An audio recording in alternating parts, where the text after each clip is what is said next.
عزیزان محترم،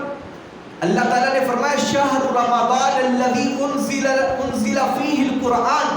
کہ رمضان شریف کا مہینہ وہ مہینہ ہے جس کے اندر اللہ پاک نے قرآن پاک کو اتارا اور اس کے اندر لوگوں کے لیے ہدایت ہے۔ حدیث پاک میں آتا ہے کہ نبی کریم صلی اللہ تعالی علیہ وسلم نے ارشاد فرمایا، آپ علیہ السلام مسجد میں تشریف لائے اور آپ علیہ السلام نے منبر کی سیڑھی پر قدم رکھا اور فرمایا کہ آمین۔ دوسری سیڑھی پر قدم رکھا تو فرمایا آمین، تیسری سیڑھی پر قدم رکھا تو فرمایا آمین۔ صحابہ کرام جب اس طرح کی کوئی بات دیکھتے تو وہ آقا کریم سے پوچھ لیتے، اے اللہ کے رسول پہلے کبھی ایسا نہیں ہوا،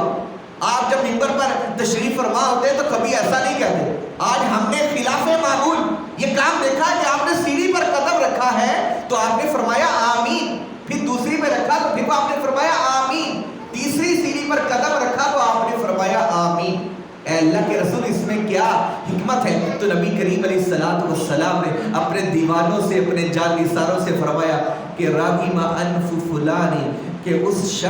شخص جو ہے ذلیل و رسوا ہو جائے۔ نبی کریم علیہ السلام نے فرمایا کہ میرے پاس جبرائیل امین آئے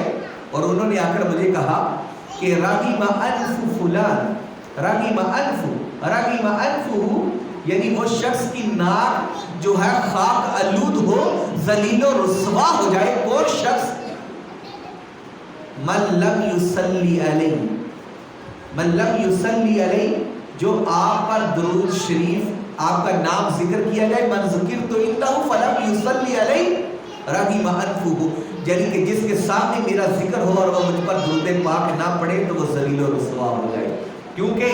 نبی کریم صلی اللہ علیہ وسلم پر درود پاک پڑھنا ایسا ہے کیونکہ رحمتوں کا نزول ہوتا ہے، انسان کے گناہ مٹا دیے جاتے ہیں، اس کے درجات بلند کر دیے جاتے ہیں۔ اور پھر اگر آدمی جو ہے نبی کریم صلی اللہ علیہ وسلم کا جب نام مبارک آئے تو اس پر اگر درود شریف نہ پڑھے تو وہ کنجوس ہے، جس کو پتا ہو کہ مجھے اتنی نیکیاں ملنی ہیں، میرے گناہ معاف ہو جانے ہیں، میں اللہ کے نزدیک یعنی اللہ کا قرب ملے گا، تو پھر بھی وہ نبی پر درود نہیں پڑھتا۔ عزیزان گرامی، حضرت سیدنا ابی بن کعب نبی کریم علیہ السلام کے پاس آئے اور عرض کیا اللہ کے رسول میں آپ پر کتنا درود شریف پڑھا کروں؟ نبی نے فرمایا کہ اے ابی تم جتنا پڑھو تو تمہارے لیے بہتر ہے۔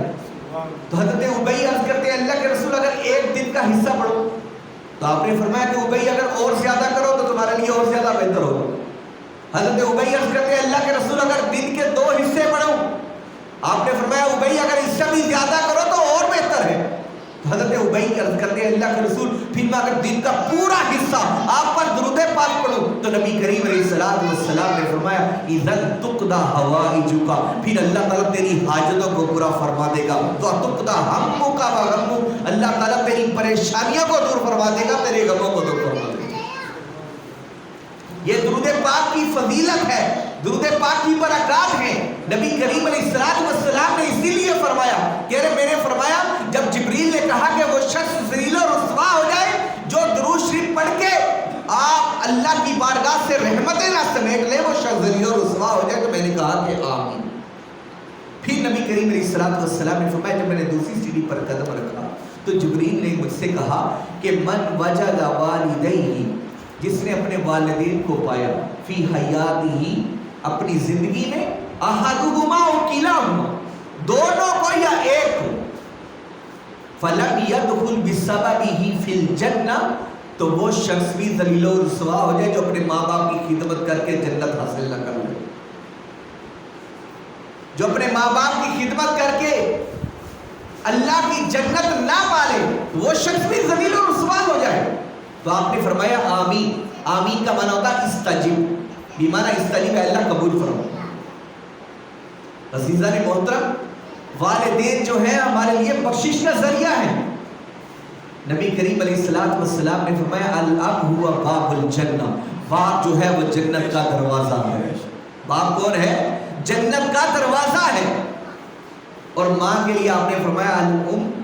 الجنت تحت اقدام الامہات، جنت ماں کے قدموں تلے۔ عزیزان محترم، وہ کتنے خوش قسمت انسان ہیں کہ جن کے بارے میں ہمیں معلوم کہ ایسی اولادیں اللہ نے ان کو عطا فرمائی کہ وہ اپنے ماں باپ کے پاؤں دھو کر جو ہے پانی کو پی جاتے ہیں، جو اپنے ماں باپ کے پاؤں کو دھوتے ہیں، صاف کرتے ہیں۔ عزیزان محترم، ماں باپ جو ہیں اگر آپ کے پاس ہیں تو آپ کو کسی فقیر پیر کے پاس جانے کی ضرورت نہیں۔ آپ اپنے ماں باپ سے کہیں کہ میرے لیے دعا کریں، اللہ تعالیٰ آپ کا بیڑا پار فرما دے گا۔ اللہ تعالیٰ آپ کی دعا، ماں باپ کی دعا کو کبھی رد نہیں فرماتا۔ اولاد کے حق میں ماں باپ جب دعا کے لیے ہاتھ اٹھا دیتے ہیں تو اللہ تعالیٰ اپنے اس کے بچوں کو جو ہے وہ سب کچھ عطا فرما دیتا ہے جو ماں باپ اپنی اولاد کے لیے طلب کرتے ہیں۔ عزیزان گرامی، نبی کریم علیہ السلام نے فرمایا جب تیسری سڑی پر قدم رکھا کہ من وجد رمضان، جس نے رمضان شریف کو پایا، وَلَمْ يَدْخُلْ بِسَبَبِهِ الْجَنَّةِ وَلَمْ لِأَنَّ الرَّمَضَانَ شَهْرُ مَغْفِرَةٍ وَشَهْرُ الرَّحْمَةِ، کہ جو شخص رمضان شریف کا مہینہ پائے اور اس کے اندر عبادت کر کے رحمتوں کو نہ سمیٹ سکے اور اپنی مغفرت نہ کرا سکے تو وہ شخص بھی ذلیل اور رسوا ہو جائے۔ تو نبی کریم علیہ السلام فرماتے ہیں، میں نے کہا کہ آمین، اے اللہ قبول فرما۔ ہاں ایسا ہی ہونا چاہیے، کیونکہ رمضان شریف کا مہینہ جو ہے وہ برکتوں والا مہینہ ہے، وہ رحمتوں کا والا مہینہ ہے۔ ہمارے پیارے آقا کریم نے فرمایا کہ رمضان اول اشارتہ رحمہ واوسطہ مغفرہ وآخرہ عتق من النار، یعنی رمضان شریف کا پہلا عشرہ جو ہوتا ہے وہ رحمتوں کا نزول ہوتا ہے۔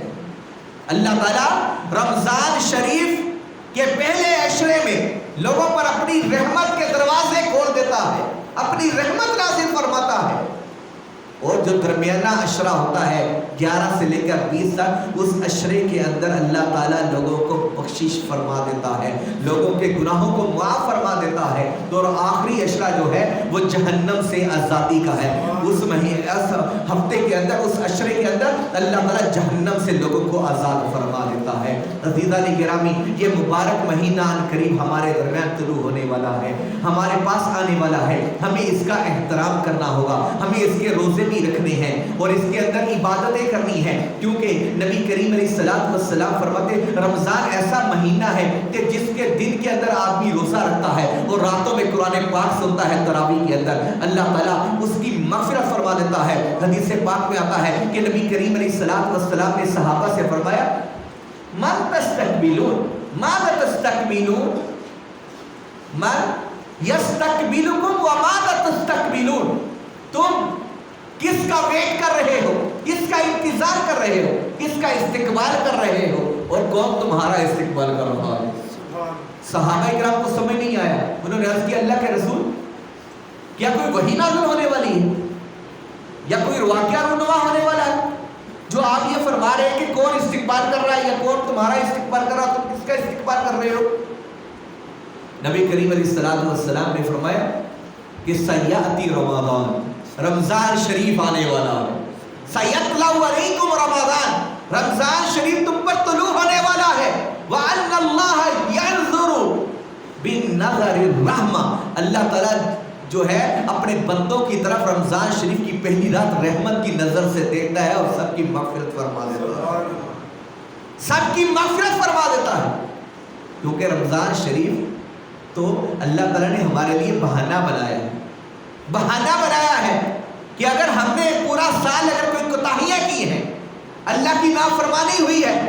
تو آؤ رمضان شریف کے اندر اللہ کی بارگاہ میں سجدہ ریز ہو جاؤ، توبہ کرو، استغفار کرو، رمضان شریف کے روزے رکھو، تراویح پڑھو، قرآن پاک کی تلاوت خود بھی کرو اور تراویح میں بھی سنو، اللہ تعالیٰ تم پر اپنی رحمت نازل فرما دے گا۔ حدیث پاک میں آتا ہے، حضرت سیدہ عائشہ صدیقہ فرماتی نبی کریم علیہ السلام نے فرمایا من قام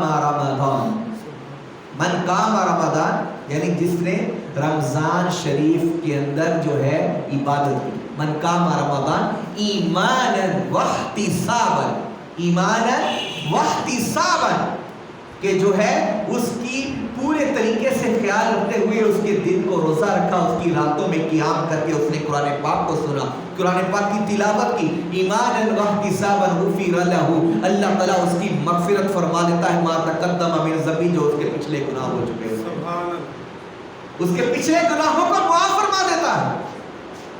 تو رمضان شریف برکتوں والا مہینہ ہے، یہ وہ مہینہ ہے کہ اللہ تعالیٰ نے ہم کو یہ وہ مہینہ عطا فرمایا ہے کہ جس کے اندر اللہ پاک نے، نبی کریم علیہ الصلوۃ والسلام فرماتے ہیں اذا دخل رمضان، جب رمضان شریف داخل ہوتا ہے، فتحت ابواب الجنہ، جنت کے دروازے کھول دیے جاتے ہیں، جنت کے دروازے کھول دیے جاتے ہیں، وسلسلت ابواب الجہنم، اور وغلقت باب الجہنم، اور جہنم کے دروازے بند کر دیے جاتے ہیں، جہنم کے 7 دروازے بند اور جنت کے 8 دروازے کھول دیے جاتے ہیں، جنت کے 8 دروازے کھول دیے جاتے ہیں۔ اور پھر یہی تک نہیں، وسلسلت الشیاطین، اللہ تعالیٰ فرماتا ہے کہ نبی کریم علیہ السلام نے فرمایا کہ اللہ تعالیٰ رمضان شریف کے اندر شیطانوں کو جکڑ دیتا ہے، زنجیروں میں جکڑ دیے جاتے ہیں۔ تو کیونکہ رمضان شریف وہ مہینہ ہے کہ جس کے بارے میں اللہ تعالیٰ نے فرمایا الصوم لی وانا اجزی بہ، رمضان میرے لیے ہے، روزہ میرے لیے ہے اور میں ہی اس کی جزا دینے والا ہوں۔ نبی کریم علیہ السلام نے فرمایا